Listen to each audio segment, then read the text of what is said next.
سلام علیکم عزتمنو چاحت ګلپاڼه د خجرات دویم ملګری چې هغه ورسره په ګولۍ باندې لګېدلی دی نو هغه بېګا په اوښ کې راغلی او خبره یې وکړه چې موږ یعنې څنګه کتل شوي عزتمنو که تاسو غواړئ چې پوه شئ نو زموږ دا ویډیو د سره تر اخره پورې وګورئ او د دې هر څه نه مخکې زموږ همدا چینل د سره سبسکرایب کړئ خوا کې ورسره د ټلۍ نښان چې ښایي یوه نوې معلوماتي ویډیو تاسو ته په اسانۍ باندې در ورسي عزتمنو د ګلپاڼه اپارټ تاریخ باندې کتل شوې ده خو تر اوسه پورې د دې ملزمان لا نه دي ګرفتار شي او نه یې څه پته لګېدلې ده ځکه چې دغه چې څه ټیم کې قتل کېدله نو هغه ټیم کې په دې باندې پیرنګ کېدو نو هغه ټیم کې هغوی نقابونه اچولي دوی نو پېژندلي نو پولیس په باندې ډېر سخت تفتیش وکړو خو دې کې دې سره دویمه ملګري چې لګېدلې وه او زخمي په اسپتال کې پرته وه نو هغې بېګا ټول بیان وویلې چې په موږ باندې دغه شانتې چلونه شوي احد ویله چې موږ چې څه ټیم کې پروګرام کوو نو دغه ټیم کې د ګلپاڼې نه هلکان تاوېدل او په غوږ کې ورسره پس پس کول نو چاحت ورته بیا همدا م وویلی چې ما وایي د ګلپاڼې نه تپوس وکړو چې دا هلکان د تا نه څه غواړي ما ته ویلی چې د پروګرام نه بعد به ما سره یعنې غلط کارونه وکړي ځکه چې ته زموږ خوښه شوې نو ګلپاڼې خجره ورته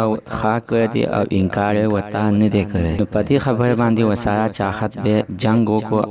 او ورته غوسه شول دا هلکان دي دوی ته ښه مه کوه ځکه چې دوی بیا په تمه باندې ناستې وي او چې ورسره وي نه کړي نو بیا دې وجني چاحت وایي چې زه چې د کومو خبرو نه یلدم نو ঙکه وشوه دا هر څه ما سره یعنې چې زم چې زخمي شوم او تشدد راماندې شوي او ډزې راماندې شوي دا هر څه راماندې د ګلپاڼې د خجرات د لاسه راماندې شوي ځکه چې دې چې هغه ټیم کې هغه هلکانو ته انکار کړی وي او وښلی وي او ورباندې غوسه یې ورباندې کړی وي نو هلکان به بیا په ارام ناست وي نو والا نننۍ معلومات زموږ د دې پورې د دې دویمه ویډیو روانه ده هغې کې به تاسو ته موږ مکمل معلومات درکوو مننه هم کوم زموږ دا ویډیو موږ سره تر اخره پورې وکتله نننۍ معلومات د دې پورې د نوي معلومات دپاره زموږ کوم دا چینل د سره سبسکرایب کړئ خوا کې ورسره د ټلۍ نښان ښایي یوه نوې معلوماتي ویډیو تاسو ته په اسانۍ باندې در ورسي